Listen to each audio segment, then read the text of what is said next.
start with your thoughts on what went right tonight.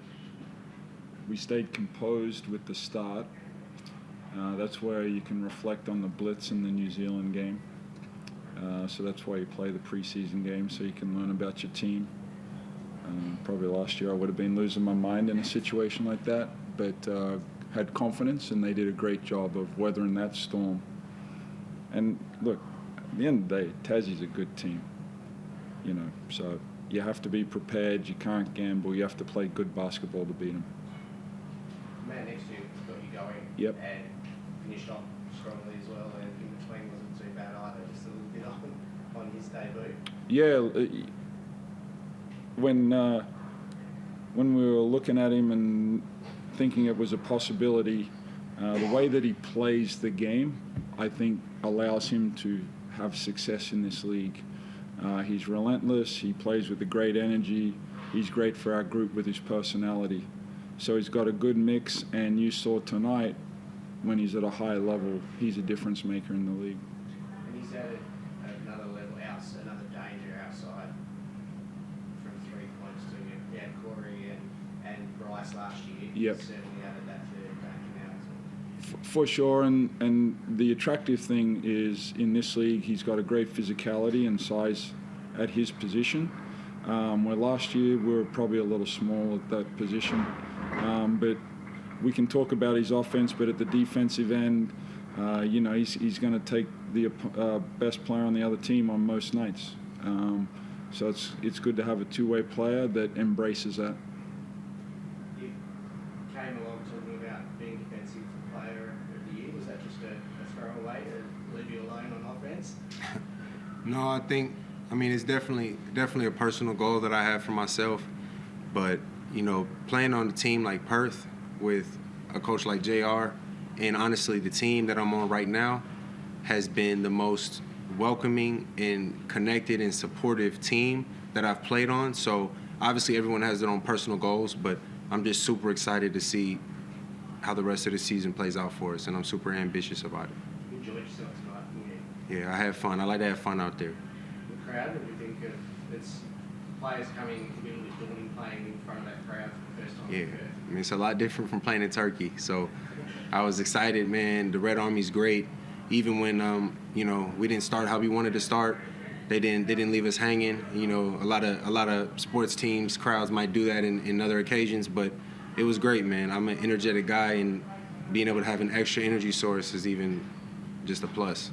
Saw a lot of the roster tonight. How do you feel everyone's gelling? You're at game one. Yeah. How do you think it was? Yeah, like I was saying, I put a lot of credit to that long road trip we had, where everyone, long flights, we have to be around each other. Maybe I was annoying to the guys because I talk a lot. I'm pretty lighthearted and like to joke around, but that type of stuff I feel like before a season with a group with so many new faces was really essential to us, building up to these high goals that we have for the season. John, you had a few debuts tonight. What did you make of Alex Salah's first night? He kept the game simple. He played well within himself, but as his team keeps trending in a good direction, you can see when guys play off each other, guys can have an impact just, utilizing each other's strengths. Keanu Pinder in the fourth quarter, like he found himself in a lot of space getting to the rim because of the way the other guys were playing earlier on in the game. Corey Webster makes big shots. Doolittle comes in and does a nice job in his minutes, So we had good contributions from the guys that played, for sure.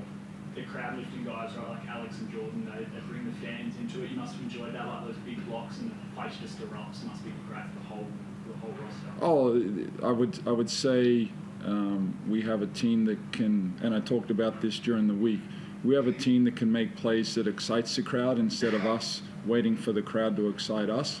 And then when you have the synergy of both of that, it's a great atmosphere here. But let's not forget about Bryson, the attention that he gets to allow that all to happen as well. Some big plays from Sark, wasn't there? Some big blocks, some big points, Yep. big rebounds. How's he handling it? Has he got a sweat? He needs more. I need more out of him,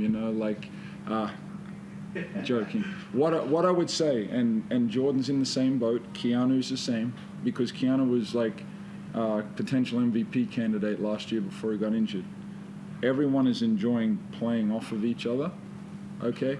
And I think that's a sign of a good team. Now, where I worry, do we start to get ahead of ourselves instead of respecting the process and getting better? We got a tough game on Sunday afternoon in Melbourne. Great season opening win. You have to go and beat Tasmania because they're a great team. But we can't get fat and happy. We have to go with the same mindset to Melbourne on Sunday. What do you need to be better at on Sunday? Where do you need to improve from tonight? Oh, for me, I think 9 turnovers in the first half. The team that we are and should be, that's too many. And you can see when we're moving the ball and playing to each other's strengths, we're a nice offensive team. So to turn over the ball, that's going to grind my gears. Is it a good sign, it's only round 1, but is it a good sign that it seems as though we're going to be in here talking about players other than Bryce Cotton all season? I think we'll still be talking about Bryce, but there's going to be other players that we're asking about. That's a sign of a good team.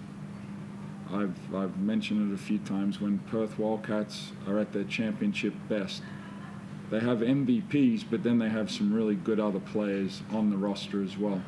So hopefully tonight's a good sign for that moving forward. Doolittle pretty incredible. I mean, 2 days after the flight to give him a run around. Yeah. Place with. Yeah, like he practiced yesterday, shoot around today, so he had limited opportunity to get around the guys, but he's a seasoned pro in the fact that he come in great shape, and just his attitude as far as what he wanted to bring to the team. You saw it tonight, like strong physical presence. He made a tough basket at the end of the shot clock. Very composed tonight, so that was great to see. How does he go about learning the system? What are sort of your expectations for him around that? Maybe a better question for Jordan, but what I would say is I try and keep things simple. I don't try and be too tricky.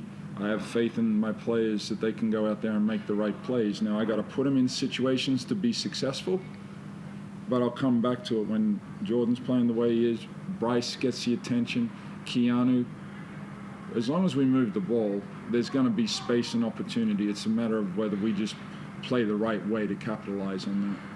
Have you checked in with Corey and Ty? They both came off with, I think, ankle injuries. Are they okay? Yeah, I have not. I leave that up to the medical staff, but I don't think it's too bad. Otherwise, someone would have come and said something to me. Are you worried about a shortage in guards at all? I know Kyle missed tonight as well. Is that something that you might be sort of short in over the next week or so?